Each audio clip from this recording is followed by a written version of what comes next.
नमस्कार दर्शकों, आप देख रहे हैं टुडे एक्सप्रेस न्यूज़ और इस वक्त हम फरीदाबाद के नगर निगम मुख्यालय में हैं और मेयर ऑफिस के बिल्कुल सामने हैं। वहीं आपको बता दें कि वार्ड नंबर 28 से के जो पार्षद हैं नरेश नंबरदार, वो इस वक्त हमारे पीछे हैं, आप तस्वीरों में देख सकते हैं। आइए उनसे जानते हैं कि आखिरकार आज वह नगर निगम ऑफिस में क्यों आए हैं या नगर निगम मुख्यालय पर क्या मांगे आज लेकर आए हैं। आइए उनसे बात करते हैं।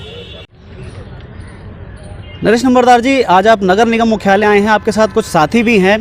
क्या मुद्दा है जिसको लेकर आज आप यहाँ पर आए हैं? अब क्या देखिए, ये मेरे वार्ड के भिन्न भिन्न कॉलोनीज़ के प्रधान हैं सभी, और सभी प्रधान आज नगर मुख्यालय इसलिए पहुँचे हैं कि मेरे वार्ड में भारत कॉलोनी के अंदर बाबा साहब भीमराव अम्बेडकर के लिए 2000 की ज़मीन नगर निगम ने पास की, जिसके लिए 50 लाख रुपये फंड भी दिए। अब क्या है, उसका उद्घाटन होना है और भवन का निर्माण होना है, लेकिन कुछ अनसोशल एलिमेंट जो वहाँ पर अवैध मंडी चलाते हैं और अवैध वसूली का काम करते हैं, वो लोग भवन को बनने में बाधा बने हुए हैं। वो नहीं चाहते कि बाबा साहब भवन बने, क्योंकि उनकी जो अवैध कमाई है वो बंद हो जाएगी। तो वो कई बार निगम ने वहाँ जो है तोड़फोड़ करी, उनको हटाने का प्रयास किया और हट जाते भग जाते हैं वो। लेकिन जैसे ही दोबारा से मतलब मैं ये कहूँगा कि जैसे ही दोबारा से वहाँ वो जाते हैं निगम के, दोबारा शाम को तुरंत वो मंडी लगा लेते हैं। तो ये जो प्रक्रिया है, एक जो समाप्त होने का नाम ले रही, 3-4 बार वहाँ से ऐसी दिक्कतें हो गई हैं, वो हटा दिए फिर बैठ जाते हैं। तो आज हम मुख्यालय इसलिए पहुँचे हैं, हम सभी प्रधान हैं कॉलोनी के, सबने प्रार्थना की कि सर हमारे कॉलोनी के अंदर कोई भी ऐसा बारात घर नहीं है, कोई भी चौपाल नहीं है जहाँ हम बहन बेटी की शादी कर सकें, कोई पंचायत कर सकें, कोई फंक्शन कर सकें। तो बाबा साहब भीमराव अम्बेडकर का भवन बनना इस कॉलोनी के लिए अति आवश्यक है, बहुत आवश्यक है। तो मैं हमारी पूरी टीम, हमारे पूरे वार्ड के सारे प्रधान आज साहब प्रार्थना करना है निगम साहब से कि साहब आप इस जगह खाली करें ताकि जल्दी भवन बन सके। और जो ऐसे लोग जो वहाँ अवैध काम कर रहे हैं, सरकारी निगम की ज़मीन पर सरकारी अवैध मंडी चला रहे हैं और पैसे वसूल कर रहे हैं, उनके खिलाफ मुकदमा दर्ज कराया जाए। जिस तरीके से वो लोग भी, हमने भी वीडियोस देखे हैं जब वो तोड़फोड़ हुई थी, ओल्ड मंडी है शायद वो सेक्टर 28 में। नहीं, अच्छा, ये भारत कॉलोनी के अंदर कोई बहुत बड़ी मंडी नहीं है, 30-35 लोग वहाँ बैठते हैं, सब्जी लगाते हैं। लेकिन हमने, क्योंकि वो भी हमारे भाई बहन हैं, उनका हमने रोजगार नहीं छीनना, हमने उनसे प्रार्थना कर ली है कि आप साइड में हो जाओ, साइड में उनको जगह दे रहे हैं। अच्छा। वो राजी भी हो गए हैं, वो उनसे हमारी कोई दिक्कत नहीं है, ना हम उनके खिलाफ कोई मुकदमा चाहते, ना उनसे हमारा कोई। हम तो ये चाहते हैं जो लोग अवैध मंडी चला रहे हैं उनके पीठ पीछे, उनके कंधे बंदूक करके चला रहे हैं, जिन लोगों ने उनको आगे कर रखा है, कमाई करते हैं सर। अच्छा। लाखों रुपए कमाई है वहाँ से, अवैध कमाई करते हैं वो लोग सर। अच्छा। तो ऐसे लोगों को हम चाहते हैं कि निगम उनके खिलाफ कठोर से कठोर जो है कानूनी कार्रवाई करे, ताकि उन लोगों को सबक सीख सके। तो आपको आश्वासन मिल चुका है अभी? सर, माननीय कमिश्नर साहब अभी पहुंचे नहीं है, हम उनका इंतजार कर रहे हैं। जैसे कमिश्नर साहब यहाँ पहुंचेंगे हम उनसे मिलेंगे। तो जिस तरीके से कमिश्नर साहब ने एक मुहिम भी फरीदाबाद में चलाई है, एकदम एक्शन में है, और 15 तारीख तक का उन्होंने टाइम भी दिया था कि बनेगा स्वच्छ फरीदाबाद, तो ये मुहिम चला रखी है, इसी के तहत चल रहा है सब। देखिए, बेसिकली ये जो मुहिम है, इस मुहिम के तहत तो काम वैसे भी जल्दी होना चाहिए। और मुहिम में, क्योंकि मैं भी एक वार्ड काउंसलर हूँ, तो मैं धन्यवाद करना चाहता हूँ आदरणीय कमिश्नर साहब का, यशपाल यादव जी का, और आभार व्यक्त करता हूँ कि उन्होंने एक ऐसी सोच को जन्म दिया, एक जन के अंदर एक सोच आ गई है कि अब हमारा फैसला साफ हो जाएगा।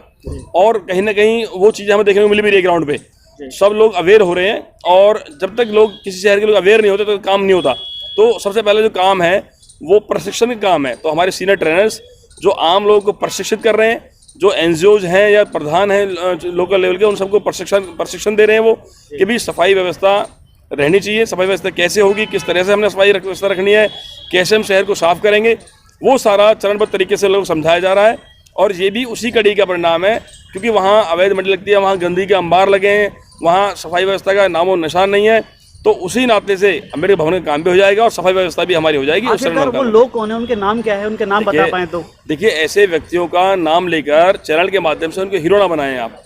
वो जिस लेवल के लोग हैं उन्हें वहीं रहने दो, क्योंकि नाम लेने से क्या है कि शहर में उनका, और आप समझ सकते हैं ना, हम चाहते हैं कि ऐसे लोग अपने आप समझ जाएं, अपने आप काम छोड़ दें, अपने आप मंडी साफ कर दें।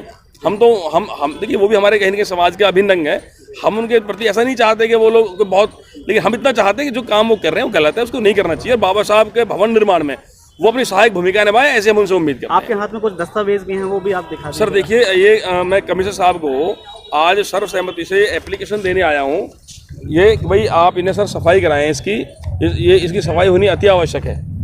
ये सर हमारा लेटर है, और इसके पीछे जो लेटर है सर, ये नगर निगम ने जो 2000 की ज़मीन बाबा साहब भवन के लिए पास की है, ये सेकंड नंबर पे वो है।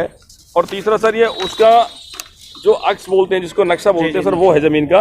तो सर ये तीनों ही पेपर हम जो है आए हैं, माननीय कमिश्नर साहब कुछ ही देर में यहाँ पहुंचेंगे सर, हम उनसे मिल करके ये सब चीज़ें सर उनको अवगत तो कराएंगे। आज उम्मीद लगती है कि आपकी सुनवाई हो सकती है। हाँ सर, सुनवाई होगी बिल्कुल, हमें आदरणीय कमिश्नर साहब पे पूरा विश्वास है, पूरा भरोसा है, और वो कभी को यहाँ से किसी को निराश नहीं भेजते, क्योंकि मैं काउंसलर होने के नाते उनके साथ मेरा अच्छा एक्सपीरियंस रहा है। तो मुझे पूरा विश्वास है कि वो जैसे ही आएंगे हम बात करेंगे उनसे, और वो 100% हमें राहत देंगे। जी, क्या नाम है जी आपका? रतिराम नाम है मेरा। जी, तो आप भी प्रधान हैं? बिल्कुल बिल्कुल, मैं बहुजन समाज पार्टी में पूर्व जिलाध्यक्ष भी रहा हूँ और इस वहाँ पर एक संस्था है उसका प्रधान भी हूँ। जैसा कि नगर निगम ने बाबा साहब के नाम से भूमि अलॉट किए, मैं धन्यवाद करना चाहूँगा, लेकिन वहाँ पर जो अवैध लोग बैठे हुए हैं और मंडी वाले तो मान गए, मंडी वाले तैयार है कि हम इधर शिफ्ट हो जाएंगे, लेकिन कुछ लोग उन्हें शिफ्ट करने नहीं देते। और कमिश्नर साहब ने अच्छे स्वच्छ फरीदाबाद का नारा दिया है, लेकिन वहाँ पर यदि आप देखेंगे वहाँ पर मुर्गे वाले इतने बड़ी तादाद में बैठे हैं, 2-3-4 मुर्गे वाले हैं जो ऐसे ही मीटों को फेंकते हैं, ऐसे ही मछलियाँ जो गंदगी फैलाए रखते हैं, जिससे कि लोगों को जीना दुर्लभ हो रहा है। वहाँ इतनी गंदगी है, तो कमिश्नर साहब से भी अनुरोध करूँगा कि उस गंदगी को वहाँ से साफ कराया जाए, जिससे कि जो स्वच्छता का नारा है वो क्लियर हो। क्या नाम है आपका? सर मेरा नाम थान सिंह चौहान है। मैं BR अम्बेडकर सोसाइटी का ट्रेजरर हूँ और भारत कॉलोनी निवासी हूँ। सबसे पहले तो मैं नगर निगम और इस सरकार का धन्यवाद करना चाहूँगा कि जो उन्होंने वार्ड नंबर 28 की जनता के लिए एक के BR अम्बेडकर के लिए ये जो ज़मीन अलॉट की है, उसके लिए मैं सरकार का और नगर निगम का दिल की गहराई से धन्यवाद करता हूँ, क्योंकि वार्ड नंबर 28 में उस जितनी भी वहाँ पॉपुलेशन रहती है, और ज़्यादातर आपको पता ही है कि गरीब तादाद कम्युनिटी के लोग ज़्यादा रहते हैं। वो लोग उनकी बहन बेटी की शादी के लिए वहाँ कोई भी ऐसे स्थान नहीं है जहाँ वो जाके अपने बच्चों की शादी या कोई भी फंक्शन कर सके। जो ये वाटिका हैं वो बहुत महंगी हैं, वो उनकी पॉकेट से अलाउ नहीं करती उसके लिए।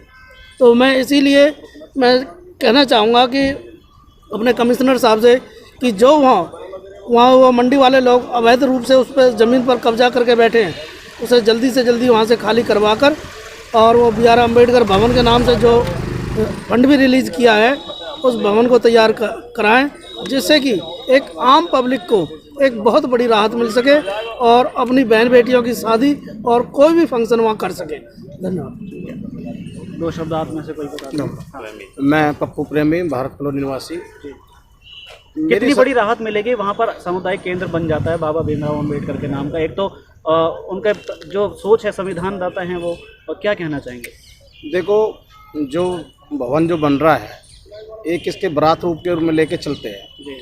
हमारे जो छोटी मोटी जो समाज है, कीड़ा मकोड़ा जो बना रहा खेल लोगों ने, उनके लिए राहत देने का काम बहुत बड़ी बात है। आज हमारे जो भारत कॉलोनी में एक भी भवन नहीं है बाबा साहब भीमराव अम्बेडकर के नाम से, लेकिन पहला भवन बनने जा रहा है और इसको भी आपदा लोग खड़े हैं, क्योंकि हमारे जो बहन बेटी की शादी है, बर्थडे है, पार्टी है, हमारे लिए कोई भी ऐसी जगह नहीं है। 1 लाख रुपए से समाज के लिए, छोटी समाज के लिए 1 लाख रुपए से नीचे कहीं भी वाटिका नहीं है।